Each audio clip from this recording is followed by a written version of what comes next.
আসসালামু আলাইকুম ওয়া রাহমাতুল্লাহি ওয়া বারাকাতুহু। প্রিয় দিনদার মুসলমান ভাই ও বোনেরা, আজকে আলোচনা করব খাওয়ার পূর্বে এই দোয়াগুলো একবার পড়ুন। তবে অবশ্যই আমাদের নতুন চ্যানেলটি সাবস্ক্রাইব করে দিবেন এবং লাইক করবেন, কমেন্ট করবেন, যেন আমি আবার নতুন ভিডিও বানাতে উৎসাহ হয়। তো আজকে যে দোয়া নিয়ে আলোচনা করব সম্পূর্ণ দলিল দিয়ে। এই দোয়া আপনাকে খাওয়ার পূর্বে অবশ্যই এগুলো দোয়া পড়তেই হবে, নচেত আপনার খাওয়া শয়তান খেয়ে নেবে।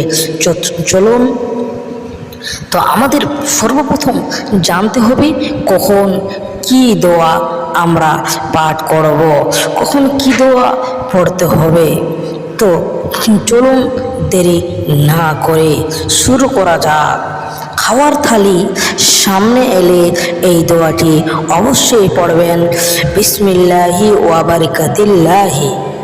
তারপরে বিসমিল্লাহ বলে খাওয়ার শুরু করবেন।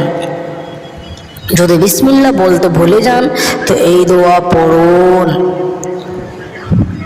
বিসমিল্লাহি আউয়ালুহু ওয়া আখিরুহু। এই দোয়াটি আপনাকে পাঠ করতে হবে যদি বিসমিল্লাহ বলতে আপনি খাওয়ার শুরুতে ভুলে যান। এর অর্থ এই খাবারের প্রথম থেকে শেষ পর্যন্ত আল্লাহর নামে শুরু করছি। এই দোয়া অবশ্যই এই দোয়া বলে আপনাকে খাওয়া দাওয়া শুরু করতে হবে।